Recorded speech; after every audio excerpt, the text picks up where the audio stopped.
Oh my. So good of you to come back. I know it must be a pain having to dial through your radio and twisting, hoping you'll find me here, but, well, you have, and I'm thrilled to see you. Please, have a seat, get comfortable. Oh, yes.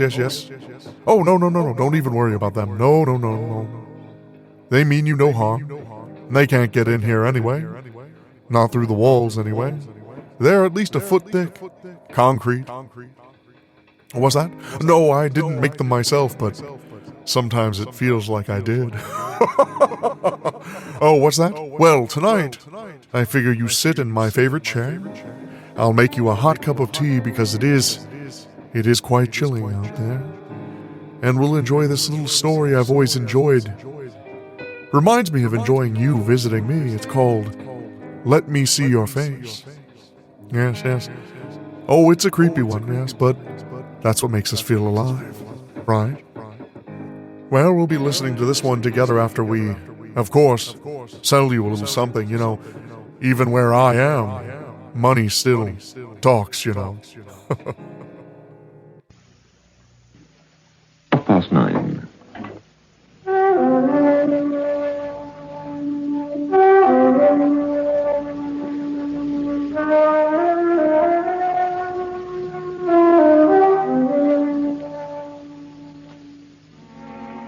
There are certain people, often well enough liked, genial souls whom one is always glad to meet, yet who have the faculty of disappearing without being missed.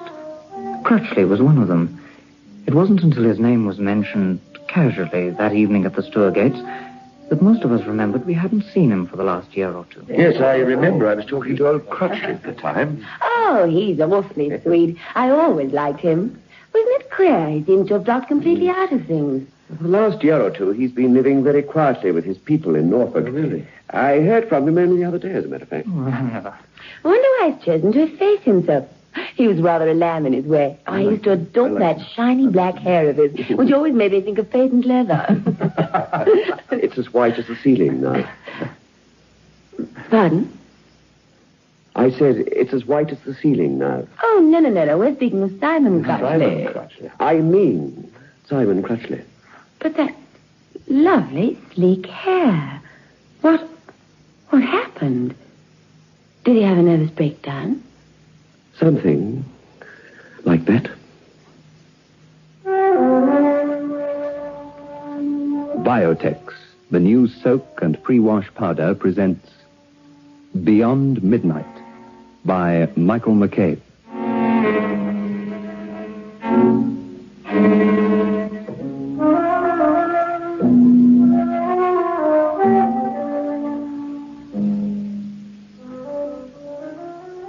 In this series of programs, ladies, it's our intention to talk to you about Biotex and promote it to you for the laundry. Now, we've made claims that Biotex will get rid of the stubbornest stains just by soaking. I dare say, like others, you feel a bit skeptical about these claims, and so we've been collecting letters from ladies who use Biotex, just to quote to you from time to time in order to authenticate our advertisement. And Mrs. O'Duff of Beach Road, Sea Point in the Cape, wrote and said that Biotex is a very welcome product for the household. Biotex has a unique quality that it does what it claims to do. Mrs. Duff finished by saying, I have proved your claims about Biotex and am delighted with the results. And then Mrs. Rita Stewart of Hans Stratham Avenue, Littleton, Transvaal, said, we have tried your Biotex for all our children's clothes and also white underclothing, and we're absolutely amazed at the change in their appearance. And I can assure you, said Mrs. Stewart, that I will be a regular user of Biotex. So, buy Biotex for yourself and your laundry.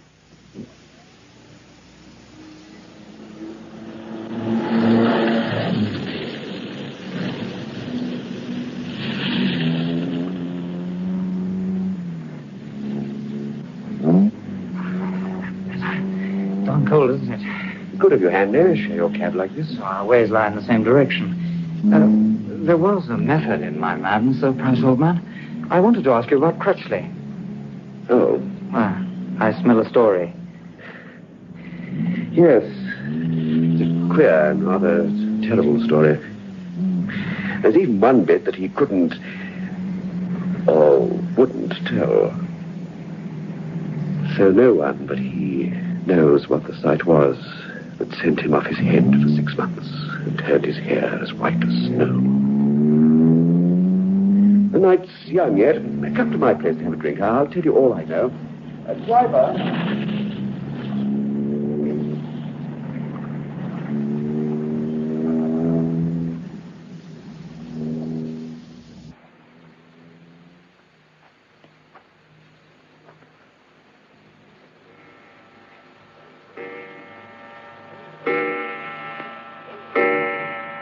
Anyway, he was greatly interested in Joan of Arc, you see, and decided to go over to France to work, as it were, on the spot.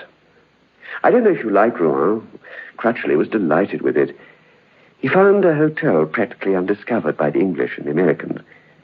L'Hôtel d'Avignon. It stands halfway down one of those old-world streets near the Gare de la Rue Jeanne d'Arc. Crutchley liked it immediately and decided to stay. It was out of season. There were plenty of rooms. To the hotel where many ate but few slept. Crutchley then had a choice of rooms on the first floor.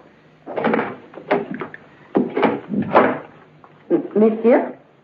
Well, this seems...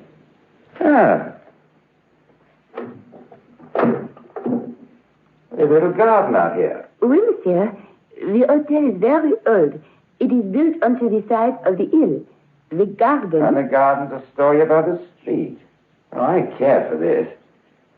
It won't get much sun, will it, though? Well, that's a plane tree, isn't it? Monsieur? Yes, I think it is.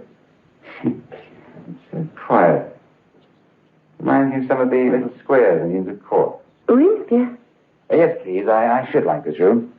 Please arrange my luggage to be sent up. I'm a writer, you see, and the garden appeals to me as a place to work. It never occurred to our friend that a square enclosed on all sides by brick and almost completely starved of sunlight would be something of an unhealthy place. He was quite fascinated. The very next day he took pen and writing materials and sitting on one of the decrepit paint-peeling seats, he started on his study of the Maid of Orleans. To begin with, his writing wasn't successful. I think Crutchley mistook the almost unnatural silence for peace. Instead, the lack of noise bred in him an indefinable restlessness. It was almost a relief to break off from his labors and go out into the little town.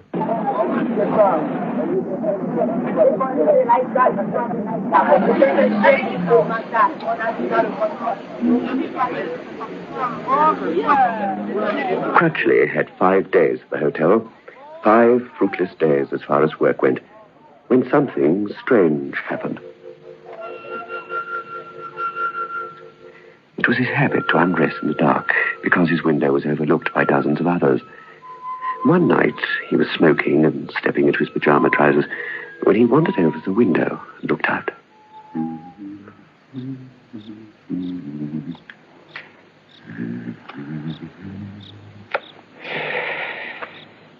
Plane tree might be carved out of jade. Nothing stirring at all.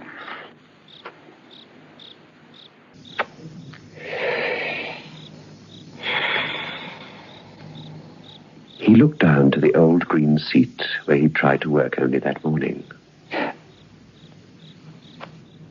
With a faint, unreasonable thrill and a slight tingling of the nostrils, he realized that someone was sitting there. It's a woman. Yes, a woman. She sat with her head turned away. One arm was thrown along the sloping back of the seat. He said that her attitude was one of extreme dejection, of abject and complete despair. Well, this time of night? Can't see. I could never see her face. Not even from one of the windows on the western side.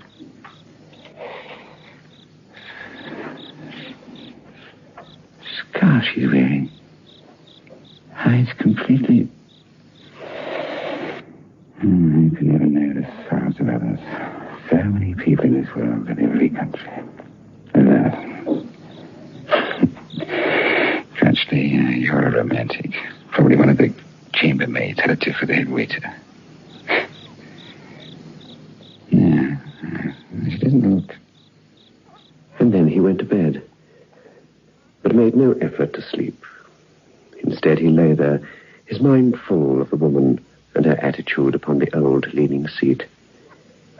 He had a definite and urgent temptation to go out and look at her, to use force, if necessary, in turning her face so that he might look into her eyes. Finally, he could bear it no longer.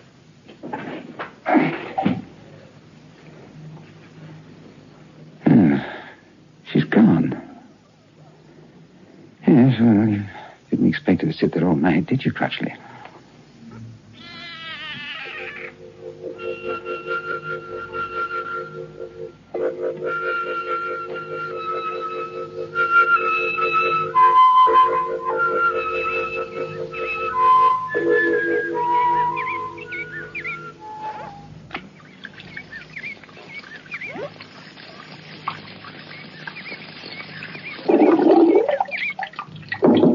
Come in.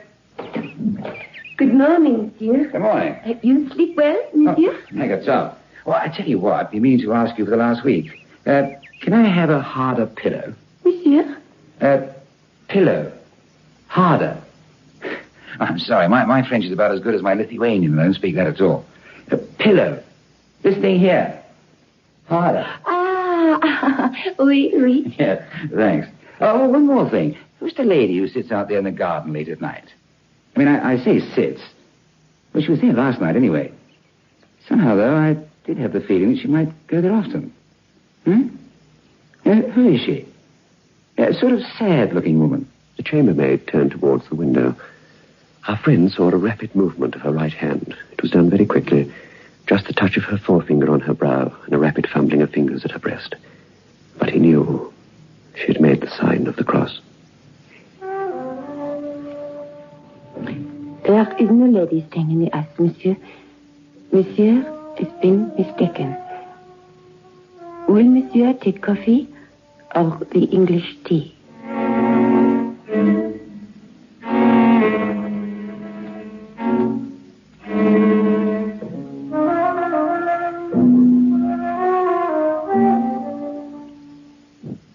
Darling, let's go out and paint the town red. But what about your headache? Oh, that's gone. Grandpa headache powders did the trick. Grandpa headache powders kill pain, soothe strained nerves, and lift depression. Grandpa headache powders are extra effective because they have a triple action. Grandpa headache powders work extra fast because they dissolve almost immediately. Get fast, effective relief from any pain, all pain. Get Grandpa headache powders. Ah, Grandpa. Soak, soak, that's all you have to do. Soak, soak, just for an hour or two you'll find things look as good as new when you use new Biotex. Amazing new Biotex acts with a biological action to soak out the stubbornest stains and loosen dirt.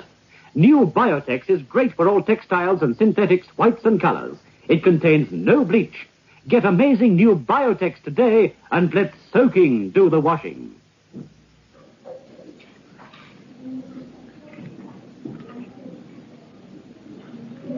The wine list, monsieur. Oh, thank you, Pierre. Thanks. Are you quite comfortable in your room, sir? Oh, quite thank you. There is a very pleasant room in the front, sir. It's quite so big, and then there is the sun. Perhaps you like it better, sir, huh? Hmm? The white wine there, please. How do you pronounce it, Pierre? Le Cromertin, monsieur. Oh, good choice, very good. The room, sir, in the front. No, thanks. No, thanks. I shouldn't get a wink of sleep. You see, none of your motor traffic seems to be equipped with silencers.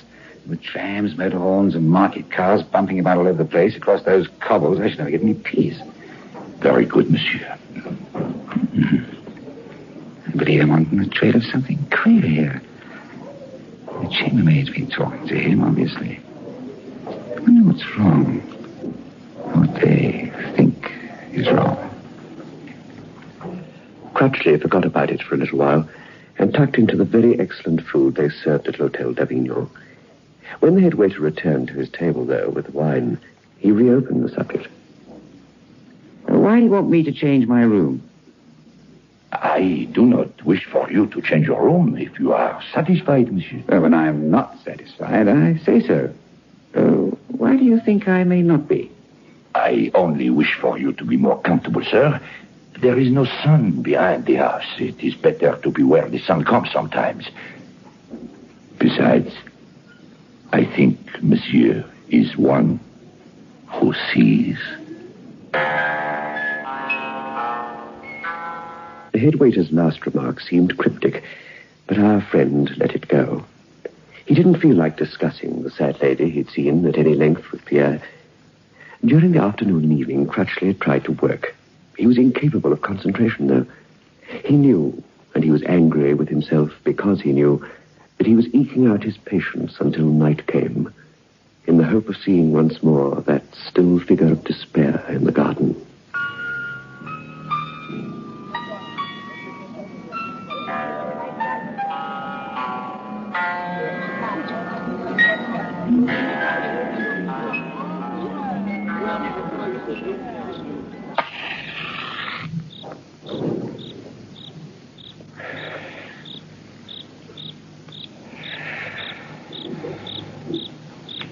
Before he even reached the window, he knew he would see her sitting in the same place.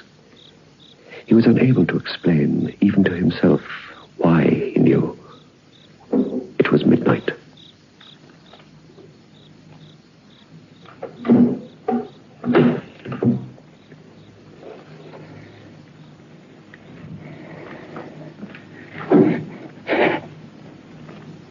She was there, as before, and Crutchley felt his eagerness mingled with an indescribable fear.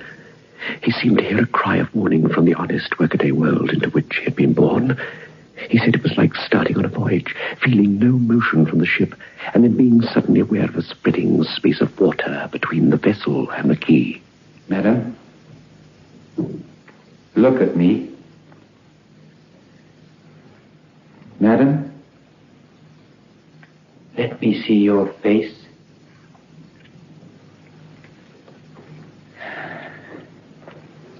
Then I must come to you.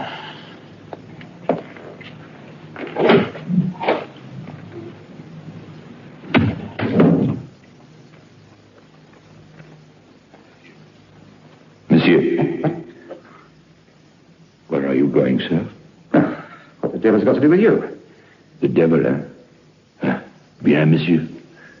I think perhaps he has something to do with it. You will please have the goodness to return to your room. No, not the room which you have left, sir. That is not a good room. But come with me, I shall show you another. What do you mean by interfering with me? It's not a prison or an asylum. I'm going to the garden for a breath of fresh air before I go to sleep. That, sir, is impossible. The air of the garden is not good at night.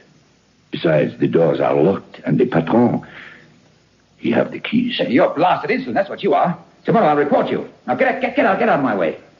Take me for a thief because I leave my room at midnight? Never mind. I can reach the garden from my window. What do you think you're doing, man? Monsieur. Monsieur, the bon Dieu has sent me to save you. I have waited tonight because I know you must try to enter the garden. Have I your permission to enter your room with you and speak with you a little while? It's bedlam. Oh, if you must.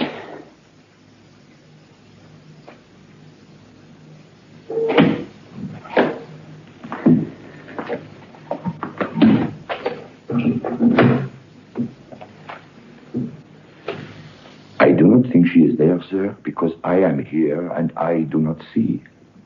Monsieur is the one who sees, as I tell him this morning. But he will not see her when he is with one who does not see. What are you talking about? Who is she? Who she is, I cannot say, sir. And the head waiter blessed himself with quick, nervous fingers. But who she was, I can perhaps tell you. You mean to try and tell me she's what they call a ghost, apparition, or some blasted thing? It does not matter what one calls her, monsieur. She is here sometimes for certain who are able to see her. Monsieur wishes very much to see her face. Monsieur must not see it. There was one who looked 5 years ago And another, perhaps 7, 8. The first he make die after 2-3 days.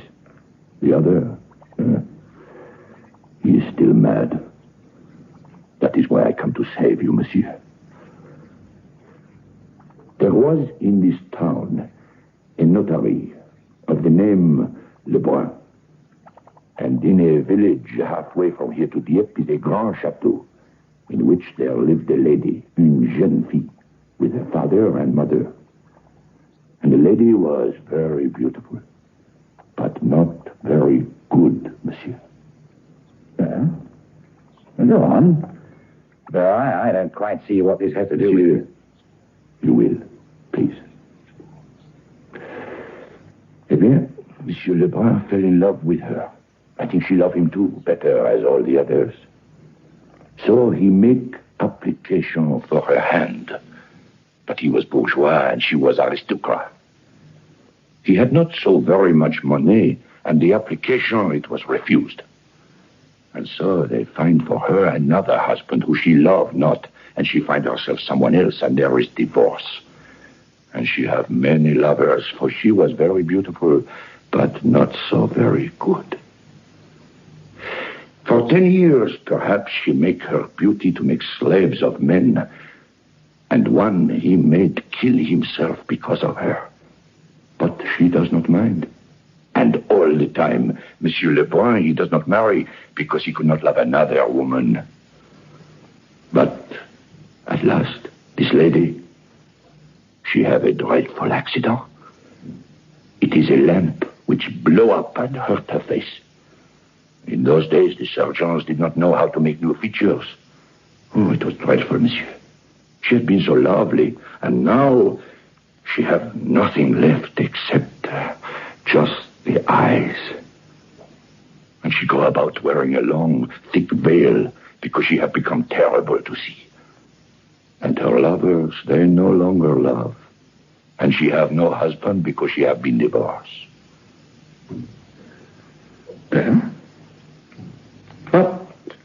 What happened?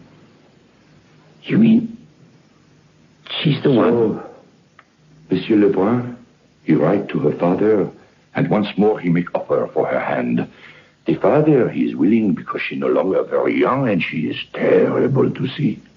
But the father, he's a man of honor, monsieur, and he insists that Monsieur Lebrun see her face before he decide if he still wish her in marriage. So a meeting is arranged, and her father and her mother bring her here to this hotel. The lady come with them wearing her thick veil. She insists to see Monsieur Lebrun alone. So she wait out there in the garden. Love is not always what we think it. Perhaps Monsieur Lebrun think all the time that his love goes deeper than her beauty, and when he see her dreadful, changed face, he find out the truth. Perhaps when she put aside the veil, she see that he flinch. But Monsieur Lebrun, he walk out alone, and she stays sitting on the seat down there. And presently her mother and her father come, but she does not speak or move. And in her hand they find a little empty bottle, monsieur. She... Oh, my... All her life she lived for love. Lebrun is the last of her lovers. When he no longer love, then that is the last of everything. She have bring the bottle with her in case he does not love. So... it happened a long time ago. And now perhaps, monsieur, understand why perhaps it is better he sleep in the front of the building tonight and change his hotel tomorrow. But why does she come back? How do we know, monsieur? She's a thing of evil. When her face was lovely, while she lived, she used it to destroy men. Now she still uses it to destroy, but otherwise. She has some great evil power which draw those who can see her. They feel they must not rest until they have looked upon her face. And that face is not good to look upon. Ah. Another drink handy, old man? No thanks. Listen, that can't be all. Poor old Crutchley. But that can't be all. No, it isn't quite all. I wish that it were. Crutchley was scared. He changed his room, and the next day he moved out. He went to another hotel, tried to work, but couldn't. The horror of the thing had a fascination for him. And the next night, as it started to get dark, he asked himself why he shouldn't go and look. He was compelled. Why shouldn't I go and see? It couldn't hurt me. Not if I look from a distance. He didn't realize that she was drawing him to her. He went to the hotel, L'Hotel d'Avignon. He walked around the building twice and then walked straight in through the swing doors as if he still stayed there. He went to the first floor and found one of the doors that led into the walled garden. It was late and the door was unlocked.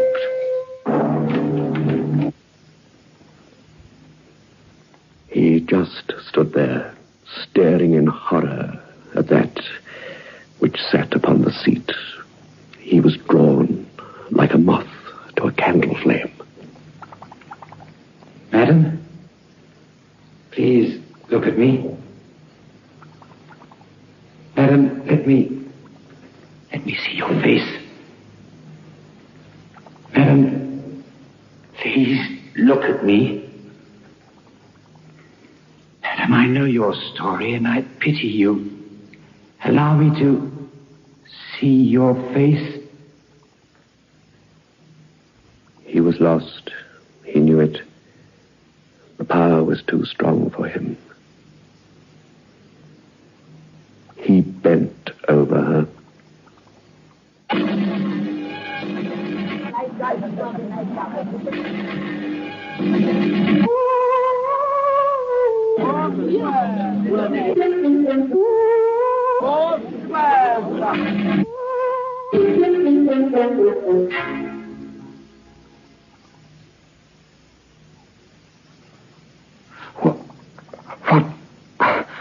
I mean...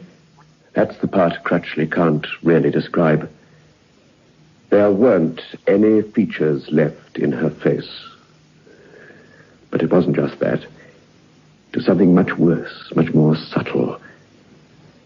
Something happened, I know, before his sense left him. Poor devil, he couldn't tell me. He's getting better, though. Nerves still in shreds, of course. And he has one or two peculiar aversions. What are they? He can't bear to be touched. Or to hear anybody laugh.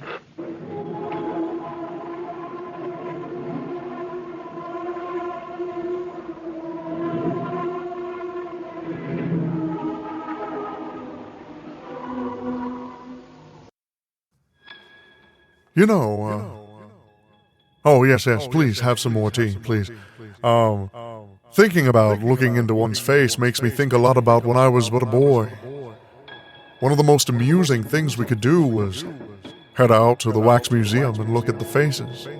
Well, they weren't really faces, they were meant to look like faces, which I found to be chilling, to say the least. There's something so deeply in our human minds about a face that isn't really a face.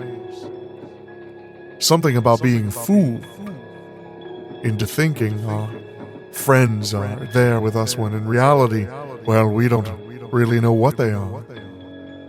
Yes, it makes me stay up at night, of course. It's not like I have any other options anyway. Oh, no, don't you worry about that. No, we're going to head to the waxwork. I have this one picked out just for you. I know you're going to enjoy it. So relax. Let's have a little fear help us feel alive. Well, after they sell you something, of course. Well, things, as much as they change, they stay the same.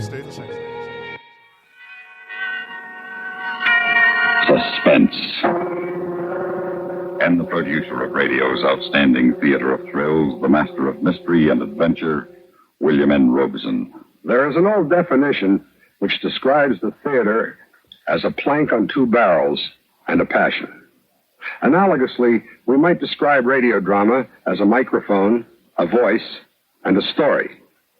Tonight we have all three and little else. Little else is needed when the voice belongs to an actor of the stature of Herbert Marshall. We present him without supporting players, without sound effects, and no more than the usual musical trimmings. His voice is all that's needed to strike terror to your heart. So send the more impressionable small children out of the room, dim the lights, settle back and listen as Mr. Marshall stars in A.M. Burrage's chilling story, The Waxwork, which begins in just a moment. Here's Frankie Lane. I never feel like singing with a bad cold, so I take wonderful 4-way cold tablets to relieve my cold misery fast. Right.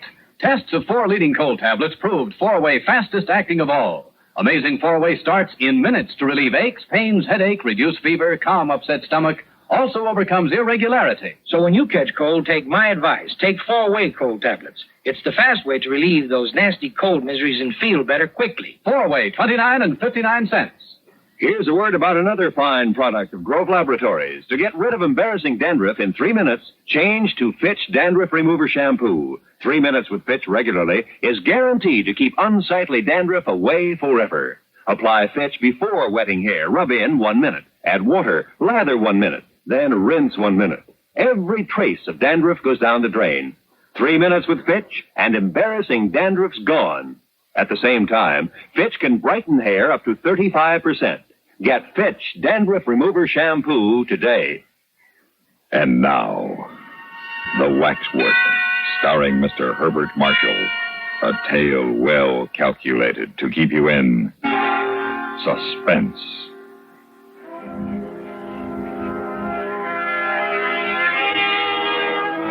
While the uniformed attendants of Mariner's Waxworks were ushering the last stragglers through the exit, the manager sat in his office interviewing Raymond Hewson, a young journalist somewhat down on his luck. The manager was speaking. It used to be said years ago that Madame Tussauds would give a man £100 for sleeping alone in the Chamber of Horrors. I hope you don't think that we have made any such offer, Mr. Hewson. By the way, what is your paper?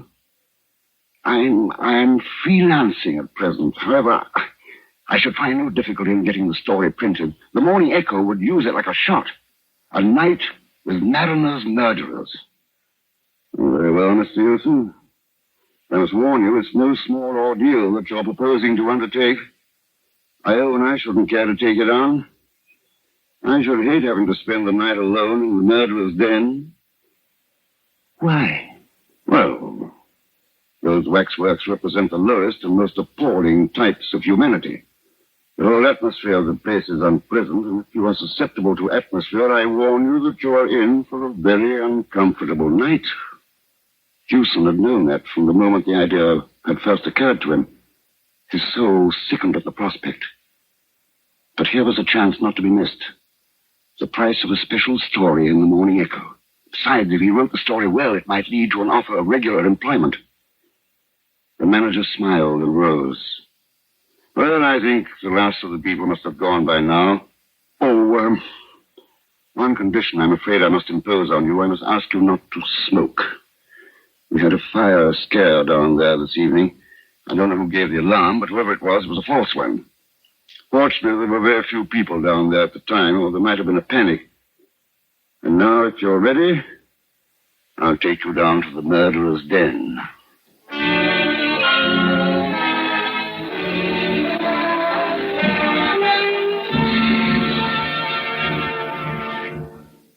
In a moment, we continue with the second act of Suspense. Here comes Elmer Blurt, world's lowest pressure salesman. Nobody home, I hope. It says here, J.P. Pullum, dentist. You wouldn't want to buy a new 1959 Rambler, would you, Doc? You are a lucky man. I just happen to have a vacancy. Sit down. Yeah, but Doc... Open wide. Oh, that's right.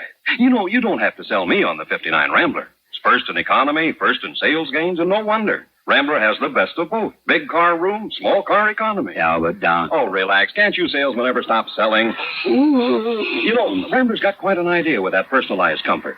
Independently adjustable front seats, adjustable headrests, easiest parking and handling in America. Well, that 59 Rambler is so terrific it makes you want to put your foot right down on the accelerator.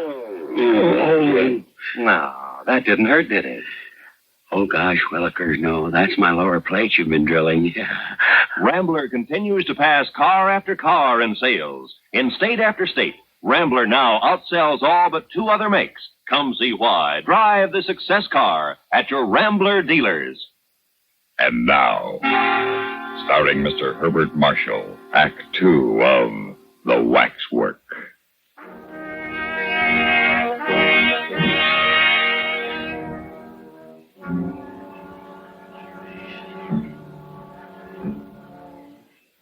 Murderer's Den in Mariner's Waxworks was an eerie and uncomfortable chamber. A chamber whose atmosphere invited its visitors to speak in whispers. The waxwork murderers stood on low pedestals. Recent notoriety has rubbed dusty shoulders with the old favorites. Thurtell, the murderer of Weir, stood as if frozen in the act of making a shop window gesture to young Bywaters. There was Lefroy, the poor half-baked little snob who killed for gain so that he might ape the gentleman. Within a few yards of him sat Mrs. Thompson, that erotic romanticist, hanged to propitiate British middle-class matronhood. Charles Peace, the only member of the vile company who looked uncompromisingly and entirely evil, sneered across at Norman Thorne. The manager pointed out several of the more interesting of these unholy notabilities. That's Crippen. I expect you recognize him. Insignificant little beast who looks as if he couldn't tread on a worm. That is Armstrong.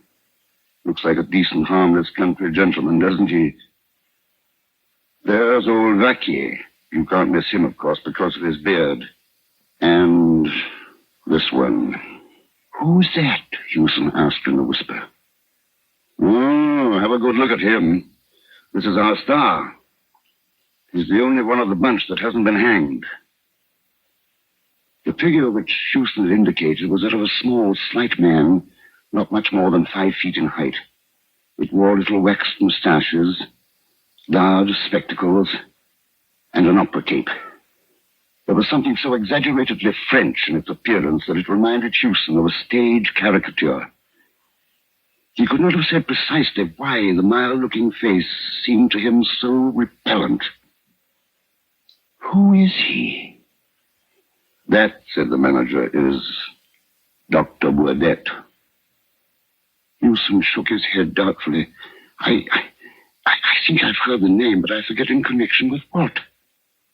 Oh, you would remember better if you were a Frenchman. A little while back, that man was the terror of Paris. He carried on his work of healing by day and of fruit-cutting by night.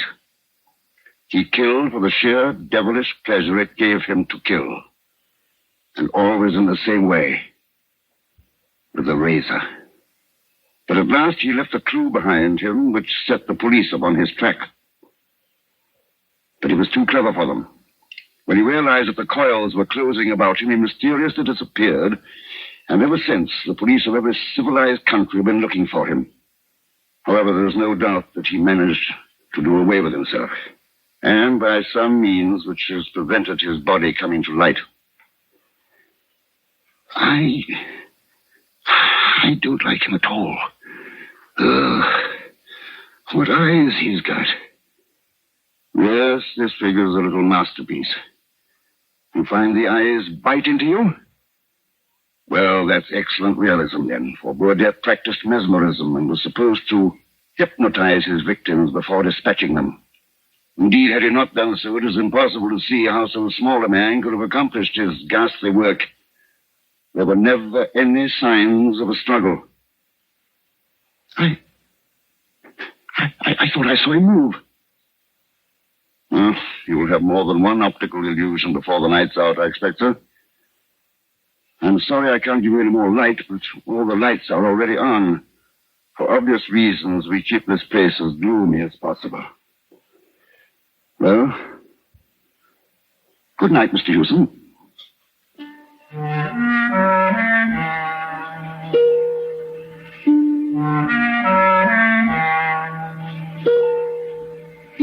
The manager had provided an armchair for Hewson, who immediately turned it so that its back was towards the effigy of Dr. Burdett. For some undefined reason, he liked Dr. Burdett a great deal less than his companions. The dim, unwavering light fell on the rows of figures, which were so uncannily like human beings that the silence and the stillness seemed unnatural and even ghastly. He missed the sound of breathing, the rustling of clothes, the 101 minute noises one hears when even the deepest silence has fallen upon a crowd. And the air was as stagnant as water at the bottom of a standing pond. It must be like this at the bottom of the sea, he thought. He faced the sinister figures boldly enough. They were only waxworks. So long as he let that thought dominate all others, he promised himself that all would be well. It did not, however, save him long from the discomfort occasioned by the waxen stare of Dr. Burdett, which he knew was directed upon him from behind. The eyes of the little Frenchman's effigy haunted and tormented him, and he itched with a desire to turn and look. At last, the compulsion was too great, and he slewed his chair round and looked behind him. The image of the dreadful little doctor seemed to stand out with a queer prominence. Hewson flinched before the parody of mildness which some fiendishly skilled craftsman had managed to convey in wax, met the eyes for an agonized second, and turned again to face the other direction. She is only a waxwork like the rest of you. You are all only waxworks. They were only waxworks, yes, but waxworks don't move. Not that he had seen the least movement anywhere, but it struck him that in the moment or two while he had looked behind him, there had been the least subtle change in the grouping of the figures in front. Crippen, for instance, seemed to have turned a degree to the left. Or, thought Hewson, perhaps the illusion was due to the fact that he had not returned his chair to its exact original position. He had neither seen nor heard a movement, but it was as if some sixth sense had made him aware of one. He looked straight into the vapid countenance of Lefroy, which smiled vacantly back as if to say, "It wasn't I." Of course it wasn't he, or any of them. It was his own nerves. Or was it? He swung round quickly to encounter the mild but baleful stare of Dr. Burdett. Then, without warning, he jerked his head back to stare straight at Crippen. He nearly caught Crippen that time. You'd better be careful, Crippen, and all the rest of you. If I do see one of you move, I'll smash you to pieces. Do you hear? This would not do. This distinctly would not do. These figures grouped around him were only dummies made of wax and sawdust. They stood there for the entertainment of morbid sightseers and orange-sucking trippers. But it was no good. He knew the effigy of Dr. Burdett was staring at him. He could feel the two places where the gaze of those piercing eyes pressed into his back. He turned halfway and tried to steal a glance at the figure, but instead he felt himself whirled around to face those dreadful, hypnotic eyes. You moved! Yes, you did. You moved. I saw you. You moved. Then he sat quite still, staring straight before him like a man found frozen in the Arctic snows. Dr. Burdett's movements were leisurely. He stepped off the pedestal with the mincing care of a lady alighting from a bus, and then quietly sat down on the edge facing Hewson. Bonsoir, monsieur. Something tells me that you are nervous. My dear sir, have no illusions. I am not one of these contemptible effigies miraculously come to life. I am Dr. Burdett himself.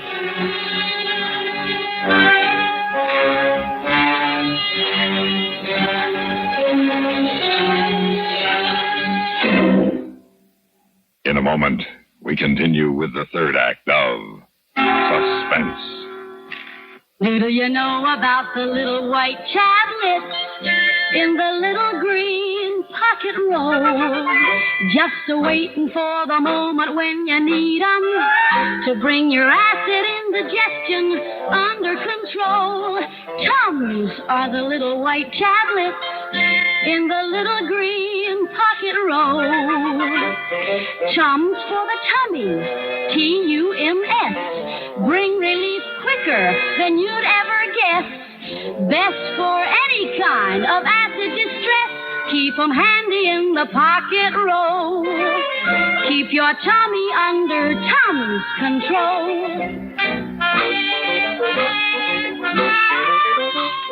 Tums are fast, effective, and safe.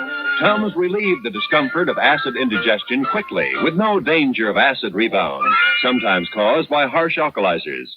Always carry Tums, 10 cents. 3-roll pack, a quarter. New Tums 6-roll pack with free metal carrier, 49 cents.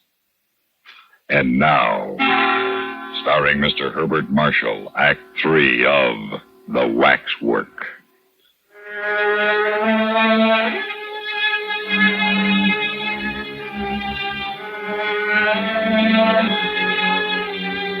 Houston sat immobile, staring at the miles of murder. He could see, he could hear, but he could not move a muscle, and he could not tear his eyes away from Dr. Bourdette's hypnotic eyes. The doctor continued in his easy manner. The circumstances have made it desirable that I should live in England.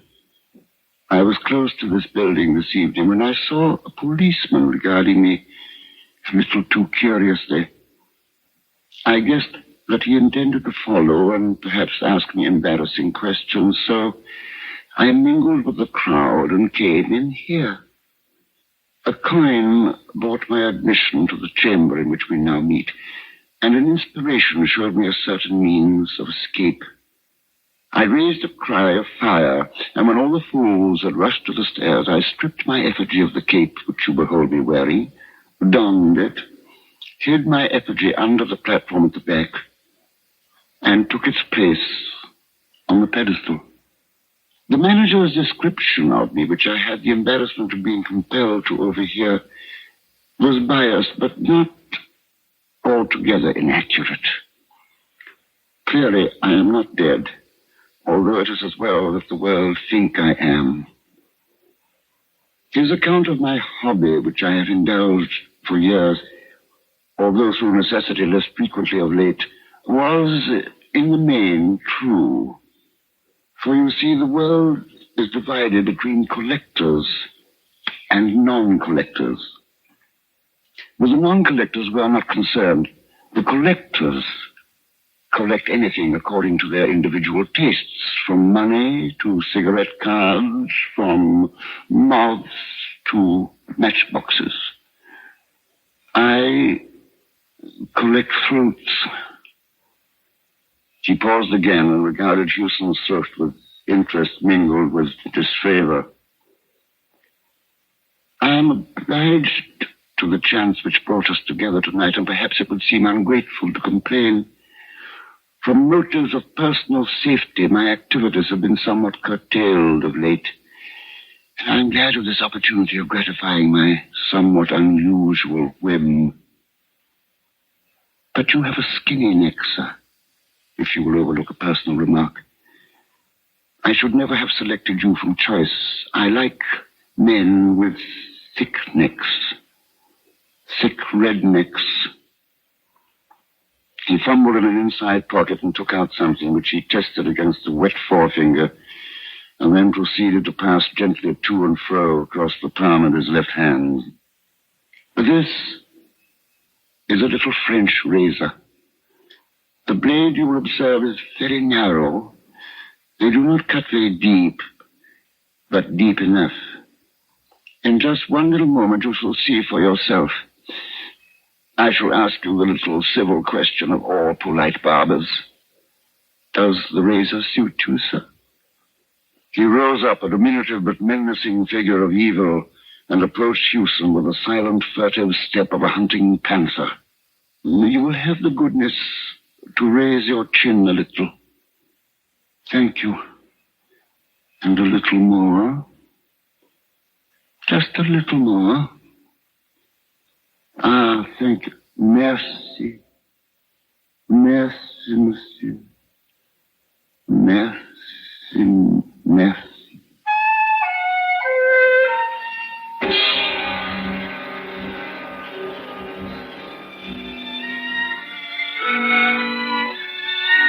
Over one end of the chamber was a thick skylight of frosted glass, which by day let in a few sickly and filtered rays from the floor above.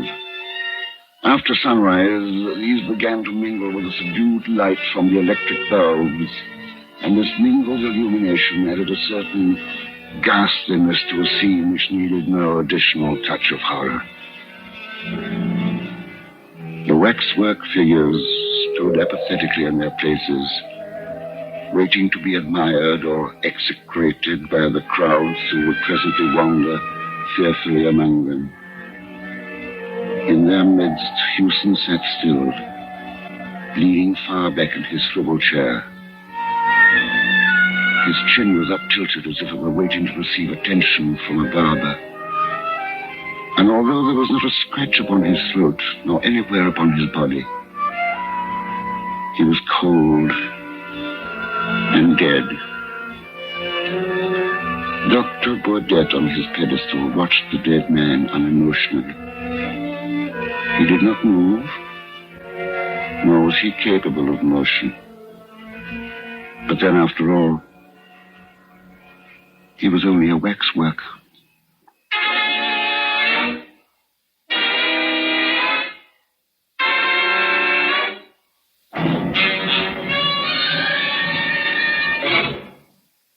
Suspense, in which Herbert Marshall starred in William N. Robeson's production of The Waxwork, written by A.M. Burridge and adapted for radio by Mel Donnelly. Oh, my. You're positively shivering. Well, I suppose it is about that time. The moon has gone beyond full, and now, well, soon the sun will come up, and you'll need to return to your cozy, comfy bed, and I'll need to return to wherever it is I come from. So please, don't mind me. I won't be offended. Go on. Head home. Go across the way to your warm, comfy bed, to your beautiful little home, where the doors lock, and you never worry what's on the other side. But please, I hope you'll come back to me, and many of you have said you want to come back, so I'll be back next week. But until then, be thankful for what you have.